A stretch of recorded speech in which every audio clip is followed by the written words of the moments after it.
anime memes have absolutely no filter whatsoever, and they've become so normalized in the community you wouldn't even blink an eye if you saw someone use it. But it did make me realize 99% of the people who use these memes have no clue where they're from, me included. Like, have you ever wondered what caused Pikachu to react like this? Do you even know that this panel comes from one of the darkest manga of all time? So I sought to find the context of some of the most iconic memes in the current culture, and we're gonna go in order from some of the basic ones to some of the most popular. And trust me, some are shocking, especially the fraud "it's over 9,000" meme. You don't even know how bad you've been lied to. So let's start with the easy ones. When this dropped, it was an instant banger. It was like when Bleacher Report drops their quote graphics. You just knew, I am here. There is no greater security. Was going to be used in edits, memes, and fan art for fucking years to come. Now, I feel like 99% of the people that use this meme have not read or watched Bleach and have zero clue that the context behind it is way goofier than you can imagine. Basically, the strong and wise elder of the series, Yamamoto, is fighting the big bad of the series you watch. And what proceeded to happen was, to be fair, an epic battle that truly was living up to the hype, but Yamamoto ultimately lost. But that's not even where the irony comes in. Yamamoto did not just lose. He lost to a fake version of the final villain, and when he was on his last leg, the real version of your watch pulled up to finish him off. And it's just like, dude, he put himself and his family in generational aura debt, and he's over 2,000 years old. The iconic "tried to scream and I'll choke you with my breasts," a meme that has far left the anime community, coming from the mecha, anime, manga, visual novel, Love. I think I pronounced that right. And the context of this scene versus the actual meme is wild. Like, it could not be more different. For one, the story is an Edge of Tomorrow-esque narrative where the main character essentially gets to relive parts of his life trying to save humanity from themselves and these aliens called Beta. Definitely some Chinatown Eva stuff going down. And he, of course, has a band of comrades that are all girls, drawn in, promiscuous ways. And in this situation, he got into an argument with one of the girls and she runs off, dropping this letter. He then tries to give her the letter back, prompting her to do this. And the actual scene is her basically saying she's going to kill him if he saw what was in the letter, prompting him to do this, which looks even crazier than the other panel. And he's like, what the fuck could possibly be in this letter that you're gonna kill me for? So given this dodgy situation, the girl realizes there's only one logical thing to do. She takes off all her clothes and says, "This is my room, I'm about to go shower, so either leave me alone or stare at me shower." But like, dude, what is this author on? This is one of those where when you first saw it, you're like, what could the context of this even be? And when you actually get the context, you're like, how did anyone even think to swap that out for that? Man, this image sums up 2025 in a nutshell, like straight up. Like, I'm not built for this shit. Please stop giving me your toughest battles, God, because I am not the strongest soldier. And the context of this one mirrors it perfectly, like picture perfect. This is from the Anime of the Year winner Cyberpunk, and it's about a gang of edgers who pull off heists. And they do the typical GTA stuff, like doing work for the government, you know, fuck capitalism, all that type of shit. And in this world, you can get cybernetic enhancements that make you stronger, faster, as well as get unique abilities, and the mentor of the series, Main, is super strong. But he's on a lot of that cybernetic shit, like way more cyber than most humans, and the trade-off is that although it makes you stronger, the more you use your abilities, your brain starts to fry, and you start losing it. And our main character, David, turns into a junkie in training with his boss, Main. But after a mission gone wrong, Main has to tap into his abilities even more than normal, and he fully starts spazzing out, shooting friendlies, killing their clients, as well as hundreds of officers. They even do the classic anime desert scene where you go into the character's psyche and it's all just nothing to further encapsulate, like, nah, this dude is fried. He then fully unleashes all of his abilities, sacrificing himself, while David is sitting there, clinging to Main's iron hand that is all that's left of him, and he hits the classic Vietnam pose. Clearly, there must have been some inspiration between that and the Vietnam meme. I don't know which way it might be, but I still think that looking at remixes of these, more often than not, you're just like, damn, how did someone draw that? Hey, yo, what the fuck? This is the one that gets reposted on Twitter all the time. The iconic panel of a man making out with a woman in his car while being watched by another woman, only for that woman to turn out to be his wife. And that's like an insane amount of storytelling in one panel for one, but it's also like insane out of context because this is the context, because contextually this context is out of context with context. Stop the cap.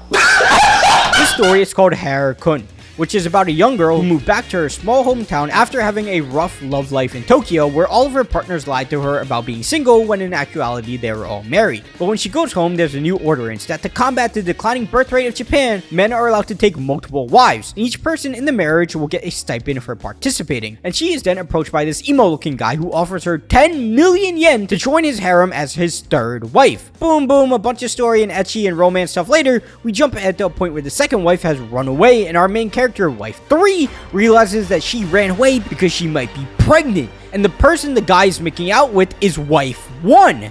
The other person in the car is also his wife. Like, that is insane. But because of the pregnancy of wife 2 is why wife 3 looks so serious. And the final cherry on top of this all is that Haru-kun is a play on words because it sounds like harem marriage in Japanese. And I have seen this panel posted so many times, and I feel like nobody once clarified that the other person in the car was his wife.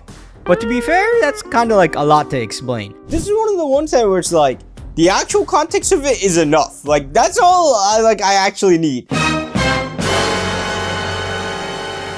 This is a classic, and while Naruto saving Adolf is iconic, unfortunately, there have been hundreds of other variations of this, and I always thought how weird this must look for non-anime fans to just see some shit like this. Well, actually, you know, in the climate of 2025, I think some people probably agree with this message, for some reason. And you'll be shocked to find out that the actual context of this image isn't too different from the meme itself. Basically, Naruto is a story with a ton of broken heroes, and it comes from an era where villains tended to have super deep backstories and were very fleshed out with dozens of episodes to them, and a lot of the villains in Naruto ended up having a lot of time dedicated to them, where they weren't born evil, but the world did something to them in order to make them lose their shit.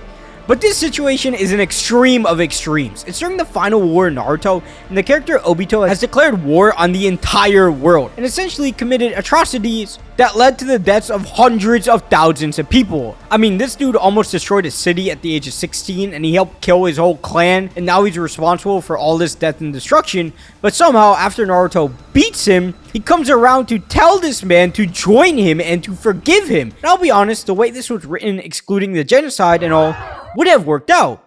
Except you can't exclude genocide, because it's not like Obito here killed 5 people, or he had a bad day and killed 10 people. Like, nah, this dude straight up took out like half of the universe, and Naruto talking about some, join us? Join us? Like, what the hell? You go to his side. And I'm not surprised that this has led to some of the most ridiculous remixes you can imagine.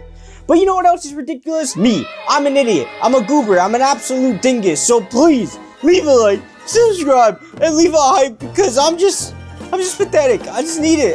I'm a help.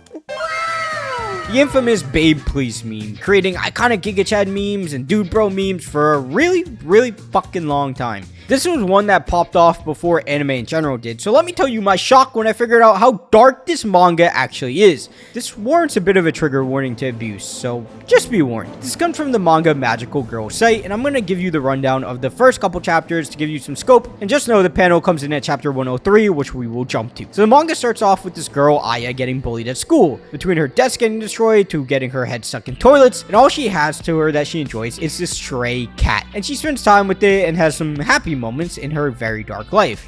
Because at home, her brother ties her up to just like beat the shit out of her and choke her. It's some like really dark shit. And one night, a website popped up basically saying it will grant her a magic stick. Not really saying what the stick would do or any other details. And then the next day rolls around and her cat, the only friend she had, gets run over by a train.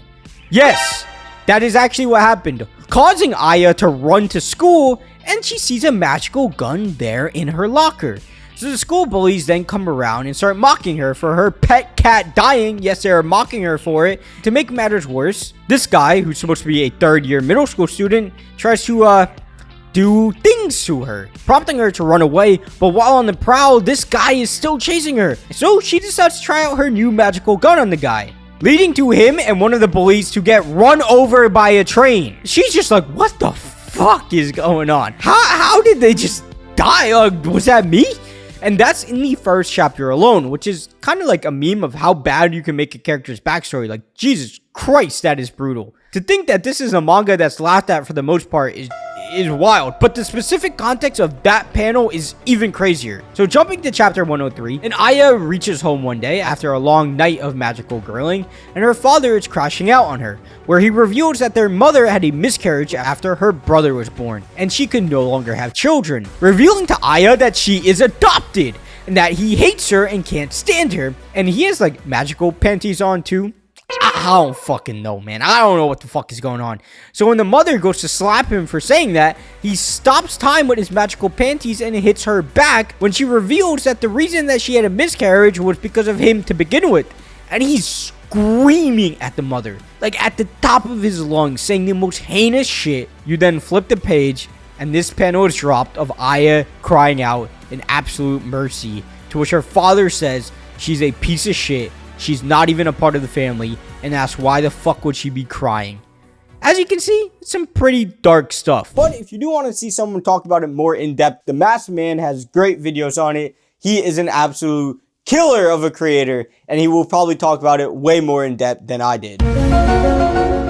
The meme of the Great Leviathan has been remixed to hell, and honestly, I'm not sure if this is the original sourcing of it, and it's no surprise it comes from one of the most controversial anime of all time, with the context of it equaling the ridiculousness of the meme itself. If you're not familiar with the dark fantasy redo of Healer, it's basically a revenge plot where this guy goes back in time with a shit ton of abilities and turns all of his former enemies into his pets. Let's use pets. And he has intimate relations with them. Basically, he's about to go do the deed with all of his subordinates. But one subordinate was not yet ready to partake. But as you can see, the main character's weapon was already primed, casting a vast shadow over the demon elf, who was a bit hesitant to partake.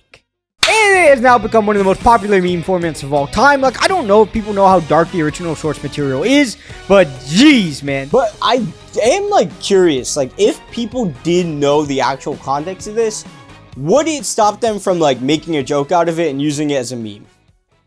Probably not, let's be honest. Leave me alone! Dog, I watch Akira and I barely know what the fuck is going on in this meme. I feel like when people use this meme, it's only to indicate when someone's tweaking out, and I feel like the context of it matches that level of confusion. This kid is basically like getting possessed something by these ghost grandmas. They were really messing with his head. Like, they were causing Lil Bro to tweak the hell out. But he ended up having a run where he seemed like he was normal again, where it seemed like they had fucked off, which is why he was just on this stroll. But then he just starts crashing out of nowhere on some Vietnam flashback shit. And he goes on to like blow up half the fucking city after this scene because he just had enough of these ghosts rage baiting. I don't think people will ever stop using this meme because you can like replace the thing that's making him go crazy with literally anything. Akira is to what like travel influencers are to anime. Like, you can watch an Akira edit and get a gist of it. Like, you know, the whole thing where it's like, oh, the hand drew everything. But it's also like, when you watch it, it is never what you're expecting. The Akira slide is just the Akira slide. Like, that's it.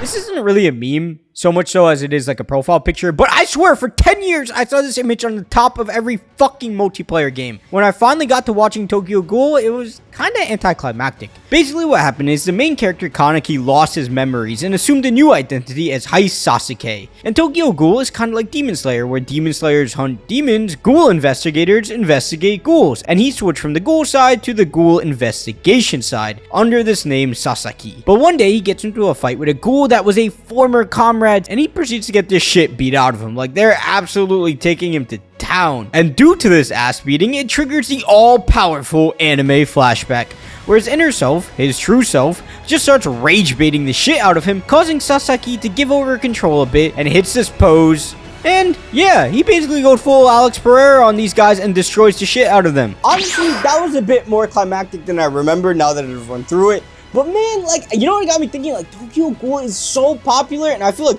Tokyo Ghoul and Sword Art have been like lost in the history of anime. And I hope Tokyo Ghoul at least gets a remake. When I first saw this post spread around Twitter, I could have never guessed the context. And honestly, I thought the post wasn't altered. Like, I thought this was the actual panel. But boy, oh boy, was I wrong. This post comes from the manga Jadame Kasua. And it might have the stupidest, wildest, but craziest premise you can think of. We follow a young girl whose mom leaves her completely sheltered and hid away from the world, where she has literally never seen a movie, anime, or manga in her life. And one day, she realizes that all the other kids in school are way more comfortable with lewd stuff than she is. So she ends up joining the film club at school as an unofficial member so she can watch movies and learn about the world. When she asks her mom if she can officially join, her mom crashes out and is like, fuck no! Movies, they're gonna ruin you, they're gonna turn you into a criminal, they're gonna be a bad influence on you. Only for her to find out that her mother is obsessed with the movie Constantine, to the point where she used to cosplay as the characters in the universe. When asked what the real reason was that she was so strict with her daughter, her mother could not and would not respond, leaving her daughter to literally say, don't fuck with me. Why aren't you telling me why I'm locked up in here? It's fucking weird, Mom. And that panel, that is a meme of her yelling, please just listen to me for a second. Which is pretty ironic because the girl proceeds to run away right after saying this. Honestly, man, that's pretty... imagine how the mom feels. Like, she was probably ready to listen and the girl just ran away. This is one of the ones where I feel like the actual context is somehow even more crazy than the crazy meme text that replaced it. But honestly, I guess in like doujin culture nowadays, like that probably ain't even the craziest thing you could read. Not that I would know, of course. That's just what I hear. That's just what I hear. Fatality. The ultimate clapback found in all forms of discussion, bringing in hundreds of thousands of ratios. Seeing this is equivalent of when someone repeats your words back with a funny voice. This is a weapon of mass destruction, but the context is pretty goofy but also pretty wholesome. This is an anime from the 90s called The Brave Fighter of Sun Fightbird, where the main character Katori is an android who is trying to study and understand Earth and humans, and when Katori is having a conversation with a detective, he notices a butterfly, to which he asks a genuine clarifying question. If that was a pigeon. What's even better is right after he asks this genuine question, he asks another one where he asks if these tulips are violets. Now, honestly, I have no idea if those are tulips. They actually could be violets. I have no clue. To think such an innocent and genuine question and plot could be defiled by dark magic to be used in arguments is crazy, but the art looks so cool, though, I can't lie. Tactical nuke incoming! This is one of the oldest memes. A meme as old as time itself, and I'm about to blow your mind. That thing behind Pikachu is Brock's leg. And if you're wondering why the quality is always so bad, this is the original image. How do people even spot that? Like, this is a fast-moving frame. It's barely on screen for a second. There isn't too much context needed beyond the fact that they catch a Bulbasaur, and while they catch it, it's fighting a Butterfree. And this is Pikachu's reaction to Bulbasaur using Gust. I think what shocks me the most about this is just how like small Pikachu is. Like, he really is tiny, and like whoever found this out gotta get hired by like the CIA. He probably makes the Where's Waldo books. Like, dude, how do you even, like, it's barely on screen. This might have been the most popular meme of 2023, unironically, and it's caused so many of us to get the Jujutsu Kaisen manga communities into our algorithms, leading to all of us getting spoiled on the manga, which was really fucking annoying. But to avoid spoilers, I'm just gonna explain this broadly. Someone asked Gojo if he thought he would lose to someone else, to which he said, nah, I'd win. That's really it. I mean, the outcome would be a spoiler if I said it, but I also do think the manga just blew up because it kind of looks goofy. Like, not that it looks bad or anything. I think it's just the way his eyes look and his hair just makes the panel stick out a bit more than it was intended to. Now, I don't think there's any other meme in this entire list that has got remixed as much as this one. Like, Jesus Christ, from like Mushoku Tensei to VTubers to Elden Ring to Family Guy, like it can literally, it's remixed within Jujutsu Kaisen itself. Dog, this might be one of my favorite memes ever, but I swear the meme version looks more real than the actual one. And prepare, you're gonna be so disappointed by this context. So this comes late in Oshinoko. This will be spoiler free, by the way. But the kids, they become actors and they work on a movie, and this was a person's reaction to the movie they made. So nothing crazy there. But what is very underwhelming is what is actually said. The actual text isn't a person's reaction, but it's a narration reading. However, these tears are neither of those. With the call to this text being on the prior page reading, there must have been a sense of pride to be involved with this movie. Some people must have cried because the story is sad. I'm so sorry for revealing this to you. Like, the actual context of this one is so underwhelming. It's so ass from that incest manga. NANI? The OG Nani. In doing research for this, I found a Reddit thread from 2017, pre-anime blow up during COVID, on r/OutOfTheLoop, where people were asking why everyone was going around saying Nani, and someone respectfully explained, that is how you say what in Japanese. I just thought that was kind of wholesome, I'm not gonna lie. But this is one of the first memes to truly go viral and leave the anime scope. And it's from the OG of all OGs, Fist of the North Star. And I feel like just playing the full clip gives you all the context you need. 貴様の拳などかほどにも効かんわい。お前はもう死んでいる。何？ The voice acting was pretty cool, and honestly, for it to come from such a legendary anime is sick. And I'm so happy the original Nani is in that context. Like, that is perfect. That is exactly what Nani means all these years later. It's over 9,000! A classic, but there's some serious controversy here. But first, let me explain the context. It's pretty basic. It's just Vegeta scanning the power levels of Goku, to which he said, It's over 9,000! one of the reasons this is so popular because of how the English dub voice actor screamed it. Likely because of the mouth being left open for so long, he just had to come up with something. But the other thing I found out in my research is that it's not even over 9,000 in what he says. Like, in the manga, it's over 8,000. And I think in every other dub, he says over 8,000. Like, that is nuts. But if you want to know what else is nuts, did you know a YouTuber made an anime? And if you do want to know more about that, click this video right here, leave a like, subscribe, and don't forget, we're inside of and I'll see you in the next video.